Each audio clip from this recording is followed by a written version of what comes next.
SolidWorks Bharat channel के ऊपर SolidWorks essential course का ये पार्ट 2 है और आपका इसमें बहुत बहुत स्वागत है। पहले वाले चैप्टर में अपन ने देखा था पूरे इंट्रोडक्शन के बारे में, उसमें कुछ चीज़ें बाकी रह गई थी, उसको आज अपन इस चैप्टर के अंदर कवर करेंगे। ये सेकंड पार्ट है, ठीक है, लेसन 1 का सेकंड पार्ट है। चलिए देखते हैं, स्टार्ट करते हैं इंट्रोडक्शन में। अब इसमें आपको दिख रहा होगा layer cake approach, this the layer cake approach. Layer cake approach क्या होती है कि स्टेप बाय स्टेप जैसे कि पहले अपन ने सर्कल बनाया, सर्कल के बना के उसको एक्सट्रूड किया, एक्सट्रूड करने के बाद में दूसरा सर्कल बनाया, उसको एक्सट्रूड किया, फिर उसके ऊपर एक्सट्रूड किया। तो स्टेप बाय स्टेप अपन क्या कर रहे हैं, जैसे केक के ऊपर अपन क्या करते हैं, केक बड़ा वाला केक बनाते हैं, फिर उसके ऊपर छोटा केक रखते हैं, फिर उसके ऊपर और छोटा केक रखते हैं, वैसा ये इसलिए इसका नाम लेयर केक अप्रोच कहा गया है। नेक्स्ट अपन देखते हैं, ये डिफरेंट टाइप ऑफ अप्रोच हैं कि जिससे अपन क्या कर रहे हैं, कोई भी प्रोडक्ट को मॉडल कर रहे हैं। दूसरी अप्रोच है the Potter wheel approach. Potter wheel approach का मतलब क्या है, देखते हैं, अपन बना के देखते हैं, फिर उसके बाद मैं आपको समझाता हूँ। सपोज़ ये एक स्केच लिया अपन ने, स्केच लेने के बाद में एक सेंटर लाइन बना लेते हैं अपन, ठीक है, और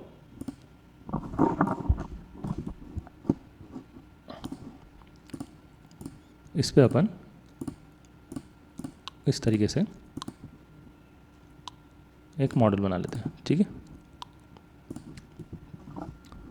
इसके डायमेंशन डाल देते हैं कि ये कितने डायमेंशन का है। सपोज इसके अपन डायमेंशन डाल देते हैं, ये 10 mm का है, ये 5 mm का है, ये 2 mm का, इसको भी 2 mm का दे देते हैं, और यहाँ से डिस्टेंस दे देते हैं इसकी 13 mm, यहाँ से 12 mm, ठीक है। अभी कौन सी ये वाली बाकी रह गई है, इसको 18 mm दे दीजिए, ठीक है। ओवरऑल डायमेंशन दे दीजिए 55, ओके। इसको अपन कर देते हैं रिवॉल्व, ये देखिए। सो ये वाला जो अप्रोच है इसको अपन बोलते हैं कौन सा, Potter wheel approach, the Potter wheel approach. अब इसमें दिख रहा होगा आपको कि यहाँ पे अपन ने क्या करा, सबसे पहले ये स्टेप बनाया, इसके बाद में ये स्टेप बनाया, और इसके बाद में थर्ड ये स्टेप बनाया, और फाइनल ये वाला स्टेप बना के, और इस सेंटर लाइन के अलॉन्ग अपन ने इसको रिवॉल्व कर दिया। तो एक ही बार में ये पूरा एक मॉडल बन गया। इसमें अपने को अलग अलग कमांड्स यूज़ करना नहीं पड़े, जैसे कि अभी अपन ने ऊपर देखा था लेयर केक अप्रोच में, पहले अपन ने 1 2 3 4 और 5 आपको कमांड्स लग रहे थे, 5 बार आपको यहाँ पे एक्सट्रूड करना पड़ा। लेकिन पॉटर व्हील अप्रोच के अंदर सारे डायमेंशंस आपने एक साथ दे दिए और इसको रिवॉल्व कर दिया, ठीक है। तो ये अपना होता है पॉटर व्हील अप्रोच। ये अलग अलग अप्रोच है क्योंकि कोई भी जो डिज़ाइनर्स होता है, कोई भी डिज़ाइनर होता है, वो उसका बनाने का तरीका, हर डिज़ाइनर का बनाने का तरीका अलग होता है। वो अपने अलग अलग डिज़ाइन इंटेंट के थ्रू किसी भी मॉडल को कंस्ट्रक्ट करता है। नेक्स्ट अप्रोच है अपनी मैन्युफैक्चरिंग अप्रोच। मैन्युफैक्चरिंग अप्रोच में क्या होता है कि जैसे कि कोई मशीन, ये जैसे एक बार समझ लीजिए, तो इस बार को अपन लेथ मशीन के ऊपर ले गए, लेथ मशीन के ऊपर इसकी टर्निंग करी, स्टेप टर्निंग करी। स्टेप टर्निंग करने में यहाँ से इसको, यहाँ से यहाँ तक का अपन ने इसकी टर्निंग करके उसके मेटल रिमूव करा, ठीक है। फिर उसके बाद में दूसरी स्टेप टर्निंग करी और इसको मेटल रिमूव करके यहाँ तक लाया। फिर तीसरी स्टेप टर्निंग करी जिसमें इसको मेटल रिमूव करके यहाँ तक। तो सेम अपन यही करेंगे कि सबसे पहले अपन सिलेंड्रिकल पार्ट बनाएंगे, फिर उसमें कट करेंगे इतना पोर्शन, ठीक है, यहाँ पे सर्कल बना के उसको एक्सट्रूड कर देंगे यहाँ तक, ठीक है। फिर इसमें भी सेम करेंगे, सर्कल बनाएंगे और यहाँ तक एक्सट्रूड कर देंगे, फिर सर्कल, स्मॉल सर्कल बना के यहाँ तक एक्सट्रूड कर देंगे। इसको मैन्युफैक्चरिंग अप्रोच बोलते हैं। देखते हैं अपन मैन्युफैक्चरिंग अप्रोच कैसे होती है। सपोज़ इसको अपन डिलीट कर देते हैं।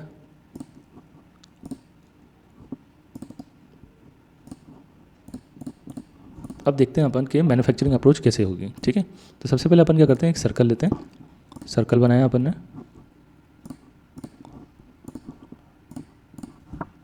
सपोज 100 का एक सर्कल बनाया और उसको एक्सट्रूड कर देंगे अपन 50 तक।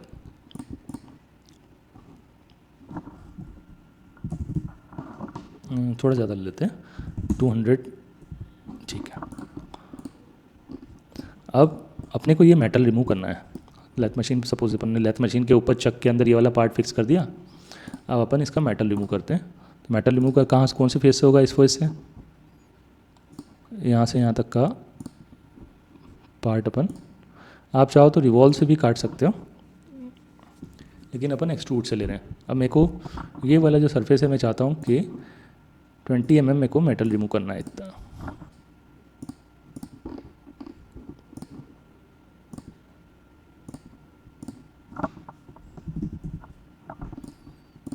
ठीक है, अब इसमें अपन 20 mm मेटल को रिमूव कर देते हैं। सो यहाँ पे गए, अब इसको अंदर एक्सट्रूडेड कट कितना, तो अब अपने को चाहिए 100 mm तक मुझे एक्सट्रूड करना है, कट करना है। अब ये देखिए आप, इस तरीके से अपन जो मैन्युफैक्चरिंग अप्रोच होती है उसका अपन यूज़ करते हैं।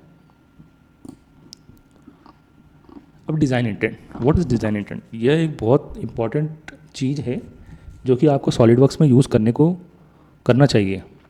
जैसे कोई भी आप मॉडल वगैरह तैयार करते हो, ठीक है, तो मॉडल तैयार करते समय अपने को ये ध्यान में डायरेक्ट बनाने नहीं लग जाना है। उसमें ये देखना है कि कौन सी जो चीज़ है वो फ्यूचर पर्सपेक्टिव से, फ्यूचर के हिसाब से जब अपन मॉडिफाई करेंगे तो वो ऑटोमेटिकली उस पोजीशन पे ही रहेगी, या वो पोजीशन ऑटोमेटिक जो अपन ने दे रखी है वो चेंज नहीं होगी या चेंज होना चाहिए, वो अपने को ध्यान में रखते हुए डिज़ाइन करनी रहती है। ठीक है, उसको अपन बोलते हैं डिज़ाइन इंटेंट। सपोज अपन एग्जांपल लेते हैं,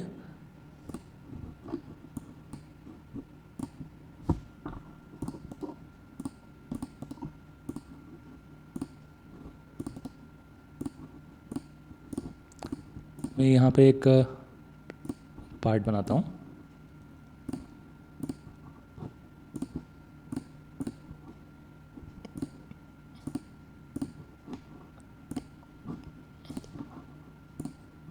इसको अपन एक्सट्रूड कर लेते हैं 10 mm। अब मैं इसके अंदर 2 होल क्रिएट कर देता हूँ। एक्सट्रूडेड कट कर लेते हैं अपन, पहला यहाँ पे, दूसरा यहाँ पे। अब मैं चाहता हूँ कि ये वाले जो सर्कल्स हैं ये इस एज से हमेशा 20 mm, ये वाला 20 mm डिस्टेंस के ऊपर रहे, और दूसरा ये वाला जो सर्कल है वो 120 mm पे रहे। ठीक है, तो जब भी मैं अगर मॉडल मॉडिफाई करूँगा तो हमेशा ये वाला जो सर्कल रहेगा वो 20 mm यहाँ से दूर रहेगा, और ये वाला जो सर्कल रहेगा वो 120 mm इस एज से दूर रहेगा। ठीक है, वैसे ही अगर मैं चाहूँ तो इसको डिलीट करके यहाँ से अपन दे दें। तो अगर मैंने कोई भी मॉडल को मॉडिफाई किया तो मॉडल यहाँ से 20 mm इधर से रहेगा, 20 mm इधर से रहेगा। ठीक है, देखते हैं अपन कैसे, इसको प्रॉपर डिफाइन कर देते हैं।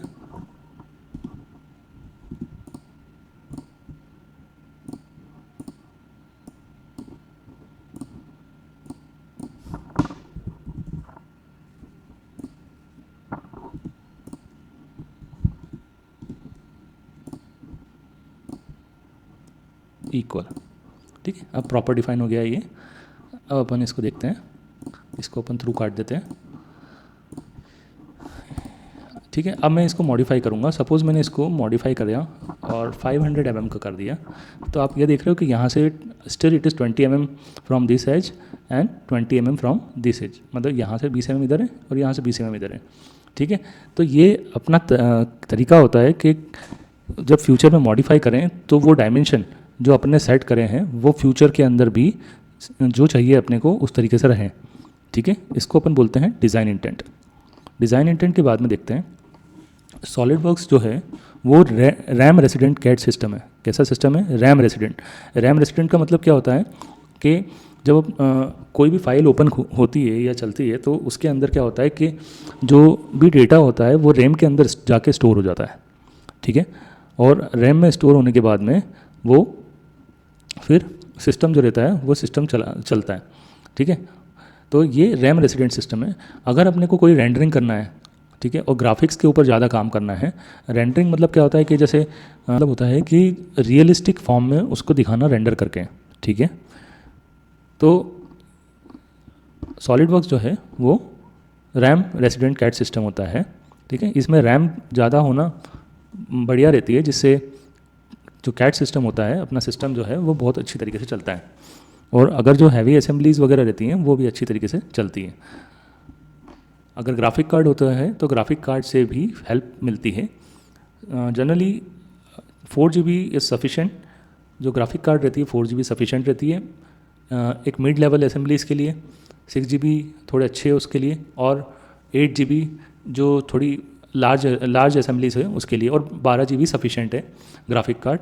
अगर आप अच्छी बड़ी असेंबलीज जिसमें 5000 पार्ट्स हैं वैसी आप असेंबलीज करने जा रहे हो तो उसके लिए 12 GB की ग्राफिक कार्ड अच्छी है, ठीक है। तो ये graphic card is also play a very important role while you use the solid work system. अब इसके बाद में अपन देखते हैं फाइल रेफरेंस। तो there are different type of external file references, है ना। बहुत सारे एक्सटर्नल रेफरेंसेस होते हैं जो कि सॉलिड वर्क्स के अंदर क्रिएट करे जाते हैं। जैसे आपको ग्राफ के अंदर दिख रहा होगा कि जो ड्राइंग है ये किसको रिफ़र कर रही है, पार्ट को। जो सबसे पहले अपन ने पार्ट बनाया, पार्ट जो है पार्ट को रिफ़र कर रही है ड्राइंग, ठीक है। और drawing is also refer to assemblies. जो पार्ट रहता है वो असेंबली को भी रिफ़र करता है, ठीक है, और असेंबली पार्ट को रिफ़र करती है। मतलब सारी चीज़ें जो है ये बाई डायरेक्शनल है। तो ये देख रहे हो आपके असेंबली पार्ट को भी रिफ़र कर रही है। फाइल रेफरेंसेस है, ठीक है, असेंबली के फाइल रेफरेंसेस और पार्ट के फाइल रेफरेंसेस। पार्ट जो रहता है वो डिफरेंट टाइप के फीचर्स को, सारी चीज़ों को रिफ़र करता है। जैसे कि मिरर पार्ट इंसर्ट करना है पार्ट को, लाइब्रेरी है पार्ट की लाइब्रेरी, जैसे अपने कोई एक चैनल बना के रख ली, स्क्रू बना के रख लिया, ऐसे पाइप बना के रख लिया, तो ये इस तरीके से, या कोई सरफेस मतलब कुछ भी हार्डवेयर बना के रख लिए तो वो लाइब्रेरी के अंदर अपन डाल सकते हैं, ठीक है। और डिराइव्ड पार्ट होते हैं, कुछ स्प्लिट पार्ट होते हैं, है ना। उसको अपन एक्सपोर्ट कर सकते हैं एक्सेल फाइल में, वर्ड फाइल में, पावर पॉइंट में, एडोब, ये सारे इसके अंदर। इससे अपन एक डिज़ाइन टेबल क्रिएट कर सकते हैं, ठीक है। तो इस तरीके से जो सॉलिडवर्क्स होता है उसके बहुत सारे रेफरेंसेस होते हैं, ठीक है। उसको अपन बहुत जगह से, वो जो पार्ट है और असेंबली है वो बहुत जगह पे रिफ़र कर सकते हैं अपन। अब देखते हैं यूज़र इंटरफेस। यूज़र इंटरफेस को देखने के लिए पहले यहाँ समझ लेते हैं, फिर अपन सॉलिडवर्क्स के अंदर जाके और प्रॉपर तरीके से समझेंगे, ठीक है। तो सॉलिडवर्क्स का यूज़र इंटरफेस देखते हैं। तो ये सबसे ऊपर आपको दिख रहा होगा, ये है मेनू बार। ये कौन सा बार है, दिस इज़ मेनू बार। ये पुल डाउन मेनू बार है ना। अपन दो तीन अपन इसमें से पढ़ते हैं और वहाँ पे भी देखते जाएंगे। ये क्या है, कमांड मैनेजर टैब, ठीक है। अब अपन देखते हैं, यहाँ से देखिए आप, ये मेनू बार था अपना, दिस इज़ मेनू बार, है ना। ये पुल डाउन मेनू बार के अंदर इस तरीके से ये आपको सारी फाइल्स वगैरह, न्यू फाइल जैसे ओपन, है ना, ये सारे आपको देखने के मिलेंगे। फिर है कमांड मैनेजर टैब, ये कमांड मैनेजर टैब है आपकी, ठीक है। ये सारी कमांड मैनेजर टैब है। इसके बाद में अपन देखेंगे ये फीचर मैनेजर ट्री है, फीचर मैनेजर डिज़ाइन ट्री। ये फीचर मैनेजर, ये वाला जो है फीचर मैनेजर डिज़ाइन ट्री है। फिर इसके बाद में ये प्रॉपर्टी मैनेजर है। जब अपन इसके अंदर कुछ चेंजेस करते हैं, जैसे सपोज़ मैंने एडिट फीचर में गया तो ये प्रॉपर्टी मैनेजर ऑटोमेटिकली एक्टिवेट हो जाएगा यहाँ पे, ठीक है। फिर इसके बाद में कॉन्फ़िगरेशन मैनेजर है, ठीक है। कॉन्फ़िगरेशन मैनेजर्स में अगर कोई डायमेंशंस वगैरह अपन डालेंगे, ये सारी चीज़ें अपन आगे वाले लेक्चर्स में देखेंगे। तो ये इसके अंदर कुछ वेरिएशन करना है, टेबल्स बनाना है, तो वो सारी चीज़ें आपको यहाँ पे तो कॉन्फ़िगरेशन मैनेजर में दिखाई देगी, ठीक है। फिर इसके बाद में है dimension expert manager, display manager. इसमें अपन डिस्प्ले मतलब रेंडरिंग वगैरह करते हैं या कुछ इसमें कलर वगैरह डालते हैं, तो यहाँ पे डिस्प्ले के अंदर यहाँ पे अपीयरेंस में दिखता है इस तरीके से, ठीक है। फिर ये डिस्प्ले मैनेजर, इससे यहाँ पे ऐसा NC CNC के अंदर वर्क करना है, ये सारी चीज़ें हैं, ये अपन देखेंगे। ये अपना वर्किंग एरिया होता है, ठीक है। इसके बाद में अपन देखते हैं, ये है रेफरेंस ट्रायड, ठीक है। ये दिस इज़ रेफरेंस ट्रायड, इसको ट्रायड बोलते हैं। ये अपना ग्राफिक्स एरिया है। ये वाला जो होता है इसको बोलते हैं अपन हेड अप टूल बार। कौन सा वाला, ये वाला जो टूल बार आपको दिख रहा है, this is head up tool bar. Head up tool bar के बाद में देखते हैं, ये है टास्क पैनल और ये है स्टेटस बार, ठीक है। चलिए नेक्स्ट देखते हैं अपन। अब पुल डाउन मेन्यू को कस्टमाइज़ करना है तो वो अपन कैसे करेंगे। ये पुल डाउन मेन्यू है, अपन चाहते हैं कि इसको अपन कस्टमाइज़ करें कि इसके अंदर कुछ चीज़ रहना चाहिए या नहीं रहना चाहिए। ऐसा आपको हर सारे पुल डाउन मेन्यूज़ में देखने को मिलेगा, एडिट में, व्यूज़ में, इंसर्ट, टूल्स, विंडोज़, सबके अंदर अपन कस्टमाइज़ कर सकते हैं। कैसे, फाइल में गए, यहाँ पे कस्टमाइज़ मेन्यू रहता है, यहाँ से आपको कौन सी चीज़ को रखना है, कौन सी चीज़ को नहीं रखना है, वो यहाँ पे आप रख सकते हैं। वैसे यहाँ पे न्यू में देखिए, एडिट में देखिए, एडिट में आप नीचे जाएंगे, here is also customize menu. देखिए कुछ चीज़ें जो यहाँ पे आपको ग्रे कलर की दिख रही है, वो इसका मतलब ये है कि वो चीज़ जो है वो इस इन्वायरमेंट में नहीं है। जब वो चीज़ प्रॉपर तरीके से अपन उसको यूज़ करेंगे, मतलब पार्ट को यूज़ करेंगे, तब वो एक्टिवेट हो जाएगी और उसको अपन यहाँ पे आपको ऐसे ही सब जगह पे कस्टमाइज मेनू देखने को मिलेंगे। ठीक है, यहाँ से आप कस्टमाइज़ कर सकते हैं। इंसर्ट में भी आप सेम कस्टमाइज़ कर सकते हैं। ठीक है, अब अपन देखते हैं यहाँ एवरी ड्रॉप डाउन मेनू में आपको मिल जाएगा। अब ये कमांड मैनेजर्स में से कुछ ऐड करना है या रिमूव करना है तो वो अपन यहाँ पे कैसे करेंगे, एडिंग और रिमूविंग कमांड मैनेजर, तो कैसे करेंगे वो देखते हैं। अब यहाँ पे आपको इसमें से यूँ करना है, तो यहाँ पे आपने क्या करा, ये जो फीचर है या कोई भी आपको ये लाइन दिख रही है, इसमें आप राइट क्लिक करेंगे, राइट क्लिक, माउस का राइट क्लिक, इसमें अलग अलग टाइप के क्लिक्स होते हैं, वो अपन देखेंगे अभी इसी लेक्चर में देखेंगे। तो ये राइट क्लिक करेंगे तो इसमें ये एक्स्ट्रा इन्फॉर्मेशन अपने को दिखाई देगी, जिसमें जैसे दे रखा है कि एनेबल कमांड मैनेजर। तो देखो कमांड मैनेजर अगर अपन ये हटा देते हैं तो ये यहाँ से कमांड मैनेजर हट जाएगा, अनेबल कमांड मैनेजर। ठीक है, वापस से अनेबल कर लिया अपन ने। वैसे ही अपन लार्ज बटन विद टैक्स है, अगर इसको हटा देंगे तो ये लार्ज बटन हट जाएंगे, यहाँ से स्मॉल बटन्स आ जाएंगे। ठीक है, टैब्स में देखें तो फीचर्स जो जो आपको दिख रहे हैं, फीचर्स है, स्केच अपन यूज़ कर रहे हैं, sheet metal, weldment, mesh modelling वगैरह, ये सारी चीज़ें आपको यहाँ पे देखने को मिल रही है। टूल बार्स देखेंगे तो ये जून से कोई भी अपने को टूल बार्स चाहिए तो यहाँ से सेलेक्ट करके अपन वो टूल बार्स को इस कमांड विंडो में ला सकते हैं। ठीक है, कमांड मैनेजर के अंदर ला सकते हैं। ठीक है, चलिए नेक्स्ट देखते हैं।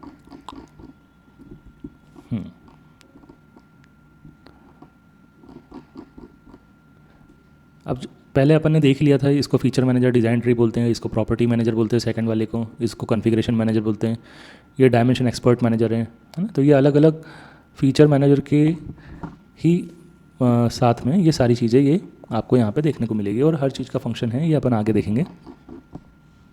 अब ये फीचर मैनेजर के आइटम्स है, उसको कैसे शो और कैसे हाइड करते हैं वो अपन देखते हैं। कैसे देखेंगे, ये यहाँ पे सॉलिडवर्क्स का जो आपको ये विंडो दिख रही है, इसमें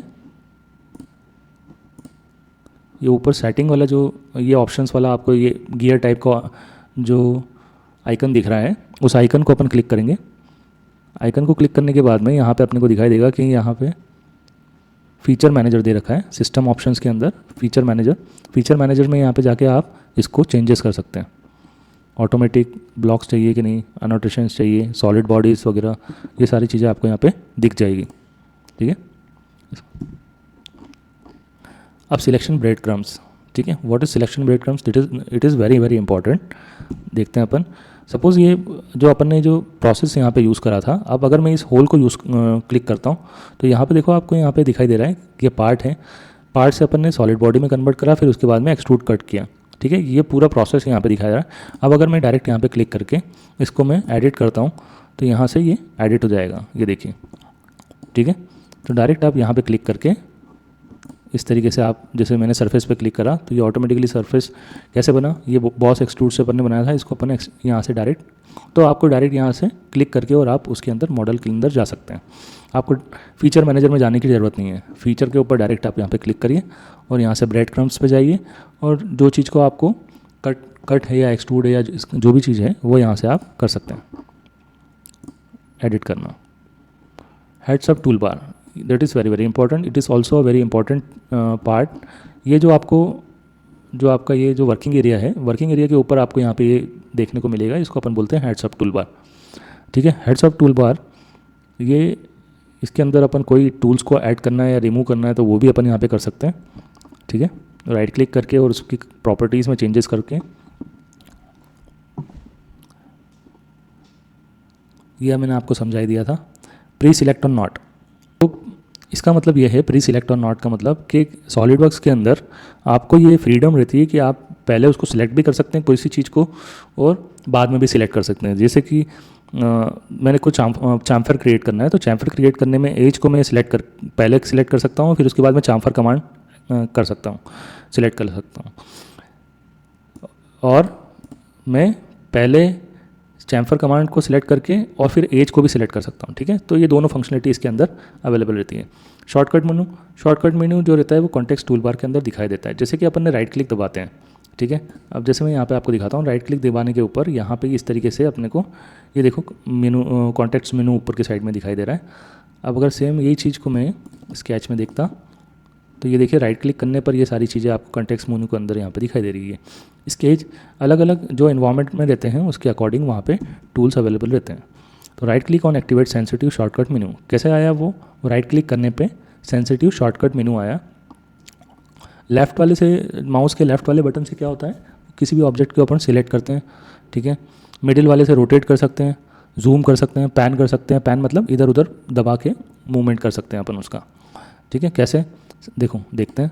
तो मिडिल वाले को मैंने दबाया, इस तरीके से पैन हो जाएगा, इस तरीके से रोटेट हो जाएगा। एक बार मैंने स्क्रॉल दबा के और ऐसे घुमा रहा हूँ तो ये रोटेट हो रहा है। इस कंट्रोल दबा के स्क्रॉल दबाएंगे तो ये पैन हो रहा है, ठीक है। और स्क्रॉल को ऊपर नीचे करने से ये जूम इन और जूम आउट हो रहा है, ठीक है। इसके बाद में कीबोर्ड के बहुत सारे शॉर्टकट्स होते हैं, जैसे कंट्रोल ओ मतलब ओपन, कंट्रोल एस मतलब सेव, कंट्रोल जेड मतलब रिटर्न, अंडू, ठीक है। ऐसे ही बहुत सारे कीबोर्ड शॉर्टकट्स होते हैं। और कुछ ऐसे शॉर्टकट्स होते हैं जिसको अपन डाल सकते हैं इसके अंदर ऑटोमेटिकली, फिर जब आप उसको यूज़ करेंगे तो ऑटोमेटिकली उसके अंदर यूज़ हो जाएंगे कीबोर्ड शॉर्टकट से, ठीक है। ये वेरियस लेवल ऑफ कस्टमाइजेशन आपको ऑप्शंस के अंदर मिलता है। जैसे कि अपन ये ऑप्शंस में गए तो various level of customisation available रहता है। किस चीज़ में आप कलर्स में ऑप्टिमाइजेशन करना चाहते हैं, स्केच में करना चाहते हैं, ठीक है। डॉक्यूमेंट की प्रॉपर्टीज़ में आप करना चाहते हैं, ठीक है। बलून्स हैं, डेटम्स, जोमेट्रिक टॉलरेंस, है ना। तो ये सारी चीज़ें जो डायमेंशंस, टेबल्स में आपको चेंजेस करना है, ऐसे ही परफॉर्मेंस, असेंबलीज, एक्सटर्नल रेफरेंस के अंदर, तो ये सिलेक्ट करके और अनसिलेक्ट करके आप उसके अंदर चेंजेस कर सकते हैं मॉडल्स के अंदर, जो वर्किंग एनवायरनमेंट है उसके अंदर मॉडल्स में, ठीक है। सर्च ऑप्शन देखिए आप, ये सर्च ऑप्शन यहाँ पे आपको देखने को मिलेगा। इसमें आप कुछ भी चीज़ें सर्च कर सकते हैं जो आपको यहाँ पे सॉलिडवर्क्स में मिल नहीं रही है, आपको ढूंढने में दिक्कत हो रही है, तो आप उसका जनरली नाम लिखिए। जैसे मेरे को यहाँ पे मुझे देखना है कि रेंडर टूल्स कहाँ पे मिलेंगे, क्योंकि रेंडर यहाँ पे दिखाई नहीं दे रहा है। रेंडर, ठीक है, रेंडर टूल्स, देखो यहाँ पे ऑटोमेटिकली यहाँ रेंडर आ गया। इसको अपन क्लिक करेंगे तो ये रेंडर टूल्स यहाँ पे अपने को दिखाई देगा, ठीक है। So thank you, this is the second lecture and keep watching these videos and subscribe to my channel.